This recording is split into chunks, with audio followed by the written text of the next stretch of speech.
All right, I'm going live.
All right, well, welcome back, everybody, to another week, another episode of my show. I'm Jordan, and this is Taking a Different Perspective, where I talk, discuss, review, and analyze all things film and media.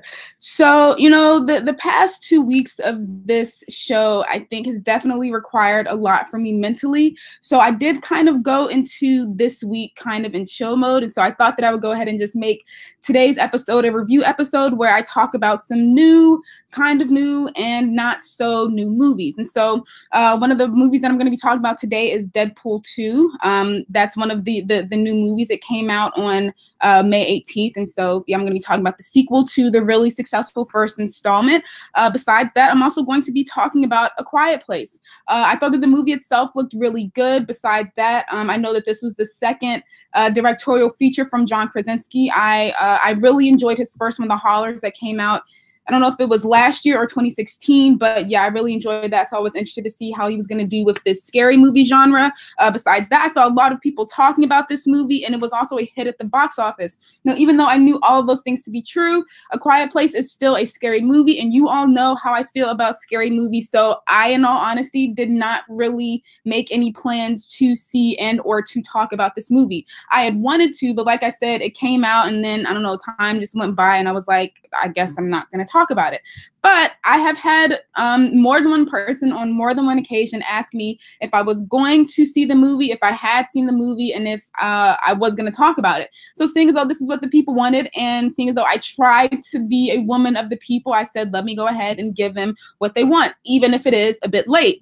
And so seeing as though it is late, and I know that a lot of people have already seen this movie, I thought that I would go ahead and do something that I rarely do on this show when it comes to reviews. So I thought that I would go ahead and talk about this movie with spoilers, because there are some things that I want to say about this movie that does get into spoiler territory. So I am telling you right now that A Quiet Place is the only movie that will be talked about with spoilers for today's episode. Now, besides that, I'm also going to be talking about another movie. It's going to be like a kind of quick little take, but, if you've been with me from the very beginning, and when I say beginning, I mean very beginning, like first episode, swiveling in the chair beginning, then you would maybe remember that I talked about a movie called Ghost in the Shell. I said that I wanted to see it, and that, if I ever did get the chance to see it, that I would try to carve out some time to talk about it on the show. And so finally the time had arrived to where I was able to see the movie. It was playing on one of the the movie channels, and so I was like, all right, I'm gonna have to talk about this movie. And so I thought that I would go ahead and just start out with that movie. So A Ghost in the Shell, as we all know, stars Scarlett Johansson basically as an Asian woman, and it revolves around the story of her character, whose name is Major, who, after being saved from a crash, was turned into a human robot hybrid who is designed to be the perfect soldier who can stop the world's most dangerous criminals, and she's supposedly the first of her kind.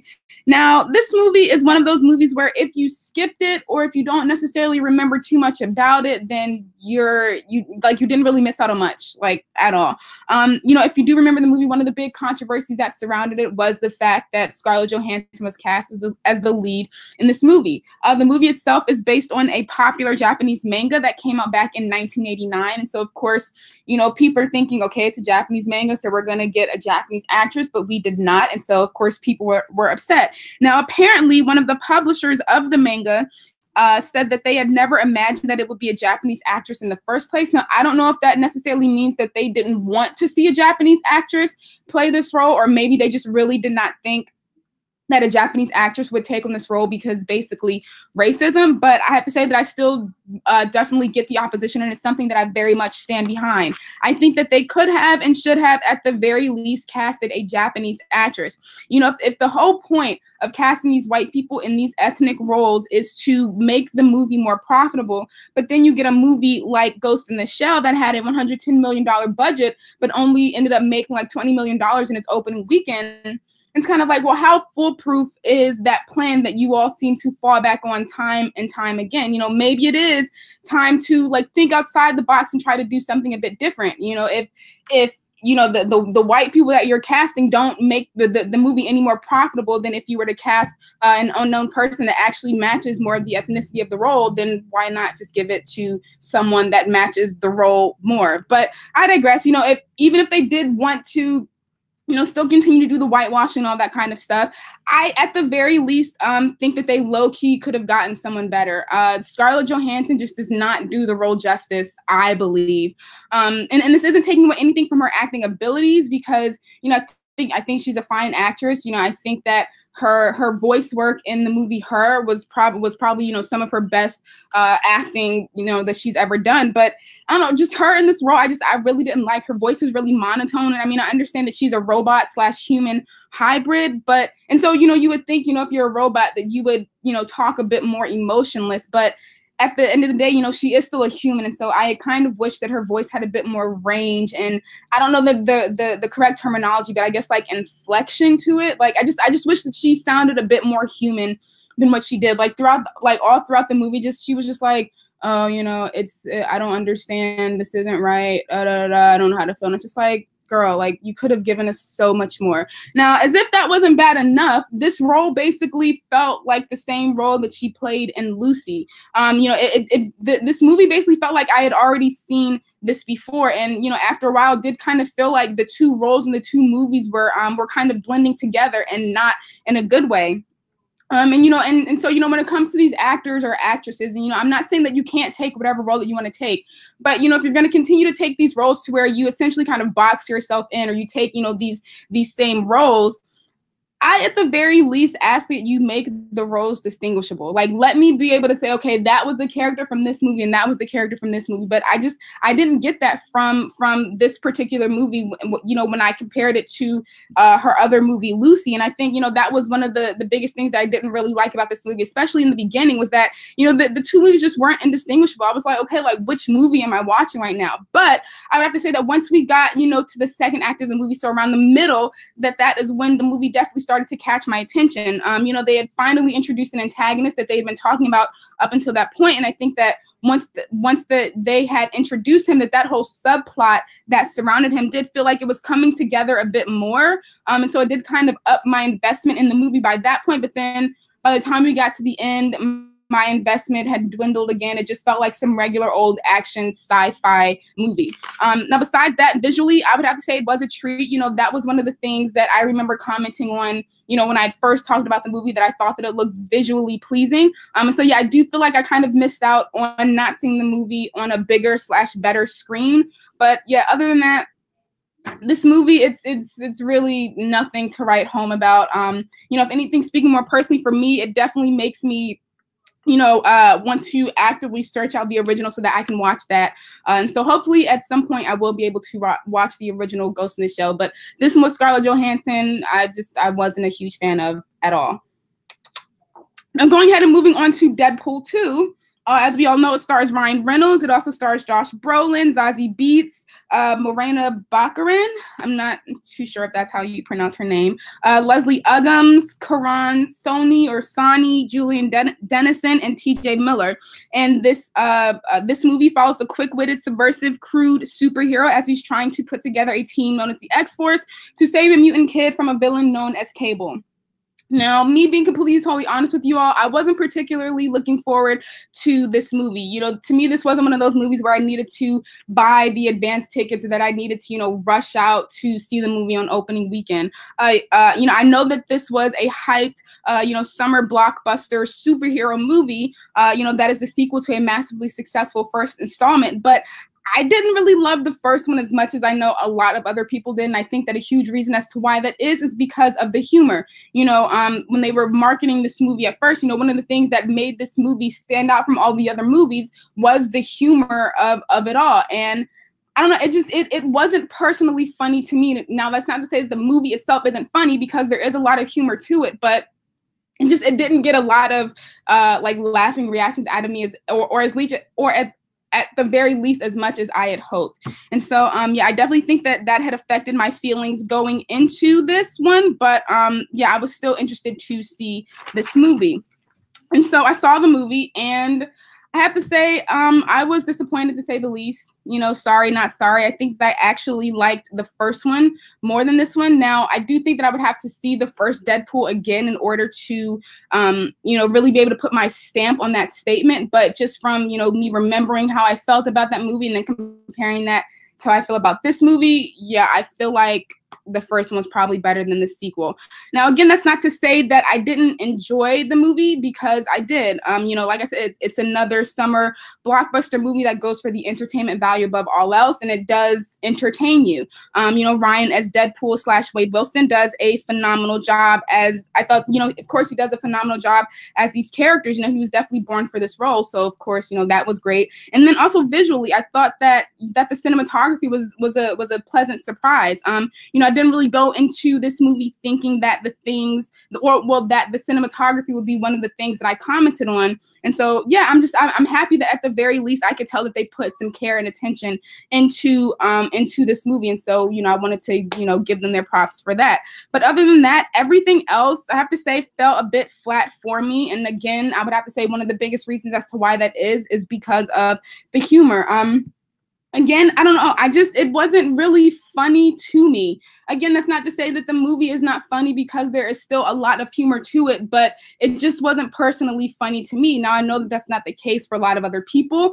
I know that a lot of other people found the movie funny, or maybe if you decide to go see it, then you may find it funny as well, and that's fine. Humor itself is subjective in that way, to where it works for some people and it's not going to work for other people. And in this case, I'm one of those other people. But I do think that the movie itself did have its genuinely funny moments. Like, there were some genuine laughing reactions. But it was like a decent amount of the humor to me felt a bit cheap. I understand that it's a comedy. And so, they may want to go for humor wherever it is that they can, right? Like, so if they see that there's a joke, then they're going to go for the joke. And I understand that, but I do think that maybe if they had lessened some of the little jokes and references and comments and whatever, and maybe use that energy to create, bigger, more worthwhile jokes, to where the reaction is that much more genuine, then I do think that the overall humor would have fared better, at least for me. I do think that because the humor is such a big part of this movie and the story, that, because, like I said, it doesn't subjectively work for me, that I do feel like it kind of ruined my overall experience of the movie. Not tremendously, but I do think that it had an effect on it. Now, going ahead and getting a bit more specific, but kind of staying within that humor umbrella. Now, another big element of the movie and to, the Deadpool character in the comics and all that stuff, I don't want to say that I wasn't a big fan of it, but I was a bit iffy about, the subversiveness and meta-ness of it all. Like I said, I know that it's one of the big things that makes Deadpool Deadpool, and so I would never say that we need to get rid of it, but I do think that when using that kind of technique, that there needs to be a fine line that the writers need to be made aware of and really understand. And so, you can be meta and you can call attention to whatever it is that you want to call attention to by using, cynicism and things like that. But you shouldn't use those things as a crutch whenever you are creating something. And what I mean by that, when I say that, is that, by essentially beating any kind of audience critique to something that you created, maybe with the purest or genuine of intentions, that it still doesn't negate the fact that whatever it is that is being critiqued still holds validity. So, for example, there's a point in the movie where something was said and then Deadpool breaks the fourth wall. He looks into the camera and he says, "Now that's bad writing." And it's like, okay, you can be subversive and you can call attention to the fact that it's bad writing. but it's still, at the end of the day, doesn't negate the fact that you still gave us bad writing. You know what I mean? And it's like, and this isn't to say that this was the case for the writers in the room, because I wasn't there when they were writing this movie. But, you know, I do feel like when being meta or when being subversive, that I feel like there's this kind of thinking from the writers that they can kind of be like, and going ahead and using this movie as an example. But I feel like the writers are kind of saying, you can't critique our writing, or there's no need to critique the writing because we know that it's bad writing. And not only do we know that it's bad writing, but we're calling attention to the fact that it's bad writing. So, you know, you don't need to tell us, because we're basically beating you to the punch. And it's like, okay, yeah, that's true, but it's kind of like the joke still writes itself, because like I said, at the end of the day, you're still giving us bad writing. And I don't know, I just feel like there was a much better way of telling those kinds of jokes, to where, you know, you keep the essence of, you know, looking more specifically at this joke, to where you keep the essence of the fact that it's bad writing, but you're not so blatant with it. Like, I don't know. And I definitely feel like it kind of lends itself back to the critique of the humor feeling a bit cheap. Like, I felt like that was like, they took the easy way out when it came to talking about how bad the writing is. Like I said, I just felt like they could have maybe kept the essence of that, but just, I don't know, made the joke, like, just made the joke better. It was really lazy to me. And I feel like if you continue to use that kind of technique, that after a while it can become a bit repetitive. And so, yeah, I feel like I said, that people, you know, that they shouldn't use being meta as essentially that crutch to still, at the end of the day, produce mediocre stuff. And so, yeah, going ahead and moving on to the action. Well, I know that a lot of people enjoyed the action, but I personally didn't find it to be incredibly memorable or anything like that. If they felt like regular old action scenes to me, you know, maybe that could be due to the fact that, you know, because my overall investment in the movie wasn't, you know, at its highest after a certain point, because like I said, I was pretty disappointed with this movie. And so maybe that did affect, you know, my overall attention span when it came to the movie. But yeah, I don't know, the action just, it wasn't memorable. Like, nothing really stood out to me. Now, also, I was not entirely happy with certain people not making it to the end of the movie. Now, I understand why some people didn't make it, right, because it adds to the overall subversiveness of the movie. And so I'm not particularly mad about those deaths. But there is one particular death that when it happened, I was just kind of like, really, like, did it really need to happen? You know, I was definitely hoping to have seen a lot more of their character instead of them being relegated to where they were. But I mean, overall, I felt like this attempt at a sequel felt a bit lazy in some areas. You know, you go into a sequel hoping that it's going to be better than the first, and you know, if you've seen it, or if you do decide to see it, you may think differently. But I don't know, this sequel just didn't really add anything more to the Deadpool. I don't want to call it a franchise, but just the Deadpool story. I mean, I understand that this particular sequel was giving us more of a look into Wade Wilson's life and his whole thought process and things like that. And you know, I noticed the Logan similarities, but overall, I don't know. It's just, this movie just isn't memorable for me. But don't take, you know, my review for the end all be all. Like I said, a lot of other people liked it, so if you haven't seen it, maybe you will like it if you do decide to see it. But I don't know, I guess just watch it at your own risk. Now, going ahead and moving on to the last movie that I wanted to talk about, A Quiet Place. So like I said, I didn't really plan on seeing it in theaters, but the people asked, and so I am delivering just a bit late. But like I said, but it being late, I do think that it is, you know, beneficial to this review, because I will be getting into spoilers. And so in terms of the cast, it stars John Krasinski. Now, he also helped write the movie, and he also directed the movie. Now, besides Krasinski, it also stars his wife, Emily Blunt, as his wife in the movie, and it also stars Millicent Simmons and Noah Jupe. And it follows the story of a family in a post-apocalyptic world that is forced to live their life in silence so as to not get eaten and or killed by monsters with extremely sensitive hearing. And so I kind of already talked about my initial thoughts, and so I thought that I would go ahead and just jump right into this review. Now, the biggest thing that I think that this movie has going for it is the setting and the world that was built. I think that the filmmakers did a great job of building up this world where the sound is the biggest liability to the family's survival. You know, this family, they can't drive, they can't wear shoes, you know, they have to watch where it is that they step, they have to be conscious of the food that they eat and how they go about preparing said food. They have to think of different ways to entertain themselves and to keep them busy, and they also have to be conscious of how they react to things. You know, it's it's a lot that goes on, and I think that it was that the filmmakers did a really great job of thinking a lot of those little smaller details through, and I think that just going that extra mile helped to really immerse the audience within the world that was taking place on the screen. For me, it definitely started to lend to it made me start thinking of questions like, what kind of life is a life where you can't make noise? I started thinking about if I would even want to be a part of a life where I can't make noise, because that honestly just sounds like a sucky way to live. But like I said, just the creation of that world and the sound design. So, when we were in the daughter's world, how it was just complete silence. I thought that all of that was really well done.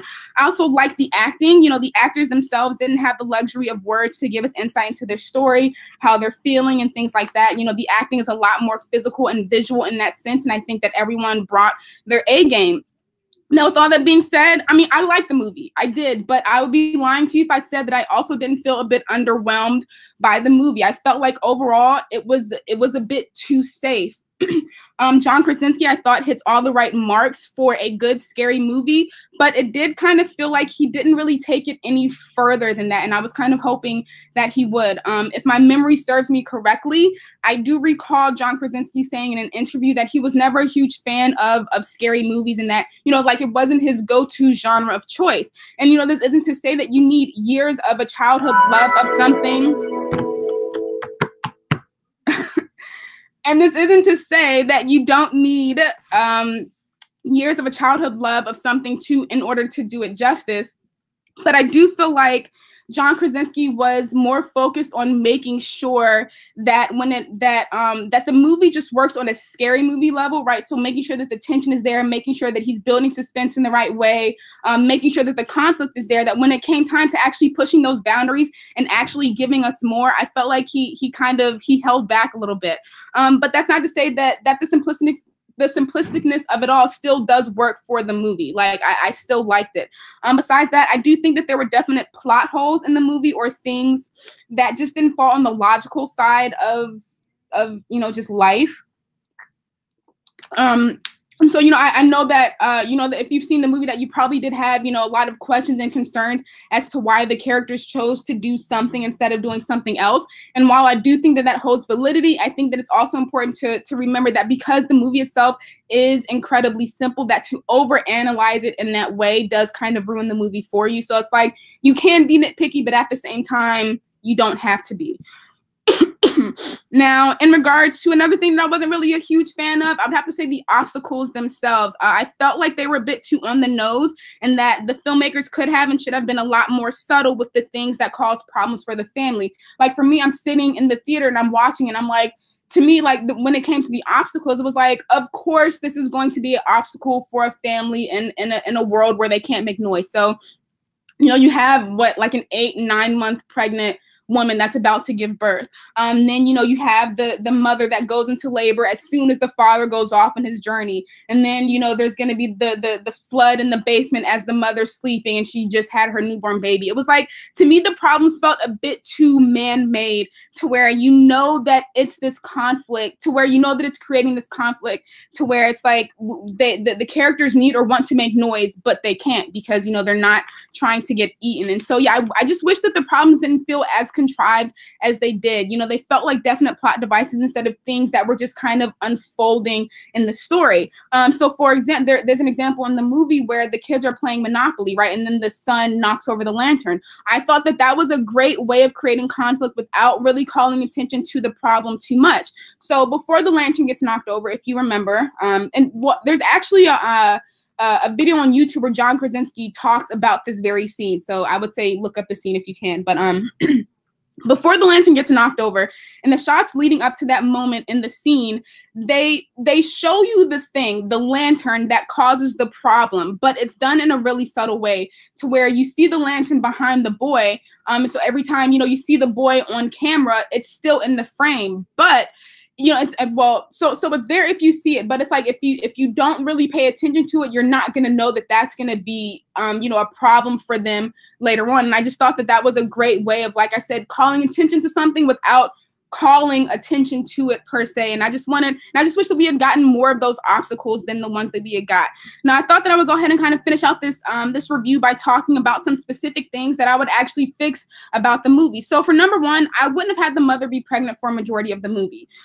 For one, it was definitely kind of disappointment for me to see how much of a liability that their mother was. I wish that she had a bit more agency to her character, even though she does make it to the end, right? And she does take a lot of L's throughout the movie. So it's like she is still strong in her way, but it was just kind of like, did she really have to be pregnant? You know what I mean? And so if anything, what I would have done is I would have had the mother find out over the course of the movie that she's pregnant, because then I feel like that would have created the level of tension, conflict, and ambiguity that I felt like was missing for that specific plot line. Now, besides that, there's the whole scene with the mother after she had the baby, right? She's sleeping in the basement, and then we see that it's flooded, and we see that the monster is now in the basement, essentially about to eat them. And I would have kept all of that. But what I would have done is instead extend that scene, so from the beginning. So keep everything. But before we see the mother sleeping and, before we see that she wakes up and she sees the monster and all that kind of stuff, what I would have done is, so we see the mother sleeping, the basement is flooded, and, the baby's down in the basement. And so then the baby wakes up, right, and the baby starts making a bit of noise. So then the camera pans up to the next level, and we see that there is a monster in the house that's just kind of been lurking around or chilling, whatever. So then the monster hears the baby, and they're like, okay, I need to go find out where this noise is coming from. So maybe, we see them going around the house, and then we see them go down into the basement. They're going down the steps. They're looking around in the basement. They're trying to locate where the sound is, and then they go under the water. And then that is when we go back over to the mother, who then wakes up and then sees everything. And then, everything happens after that. And so, again, I think that would have been a great way of creating that level of tension and conflict that was missing from that plot line. I mean, just think about, like, if we had seen all of that, how much more scarier all of that would have been, instead of, just seeing the mother wake up and then we see, the monster in the basement. It was just, now besides that, at the very end, so, we know that the husband dies, and then, the mother has to, become the protector of the family. And then, they find out in the basement that the daughter's hearing aid creates this frequency that disorients the monsters and that makes them expose their weakness. And so then the mother shoots the one monster, and then she's getting ready to kill the other two monsters. And then the movie ends. And again, I would have kept that, but I would have instead extended that scene. So all of that stuff still happens, but I would have had the mother take out those last two monsters, Scarface style, and then, like, they're looking at these dead monsters on the floor. They come together, they hug, they think they're safe, they think that the turmoil is over. But then as they're hugging, we then pan over to the surveillance cameras, and we see that there are actually a lot more monsters that are coming in the distance, coming over to the farmhouse, and then the movie ends right there. I mean, talk about an ending. I think that would have given the resolution that we wanted, but still made it really ambiguous, to where it's like, maybe there is a lot more to their story, or maybe it isn't, right? Maybe the monsters kill them and then that's just it. I think that would have been a much better ending than the one that we got, because I wasn't a fan of that ending. But I mean, overall, like I said, I didn't think that the movie was horrible. I give a big kudos to John Krasinski for this to be his second directorial feature, and for him to have delivered in the way that he did. And, it was a massive success. I think that's amazing. I love that the movie definitely tried to, set itself apart from the run-of-the-mill scary movies that we've gotten in the past. It definitely tries to be meaningful, and so I appreciated that. But yeah, if you've already seen this movie, then hopefully, me talking about it will provide a different kind of perspective on the movie. Maybe, you can compare and contrast how you felt about the movie to where, in regards to how I felt about it. If you haven't seen the movie, then why were you even watching this part of the episode to begin with? Because, like I said, there are spoilers, and I basically just ruined the entire movie for you. But if you, for some reason, watch this episode without having seen A Quiet Place, and after me talking about the movie, that it makes you want to go out and see the movie, then go see the movie. I don't think that you'll be upset that that you spent some time out of your day, spent some money on this movie to see it. And so yeah, that will end today's episode. I hope that you all enjoyed hearing my thoughts on some kind of new and not so new movies. If you had any comments, questions, or concerns about anything that was talked about, please hit me up. I'm always down to have conversations. You can either hit me up on Facebook at Jordan, Chisley, or on Twitter at JORDI Reviews. I do this show every week, every Tuesday, 12:30 to 1. And so I will be here next week. In terms of next week's episode, I have no idea what I'm going to be talking about, but you can bet your bottom dollar that, like I said, I will be here. And so with that being said, that is the end of today's episode, and I will see you all next week. All right. Bye.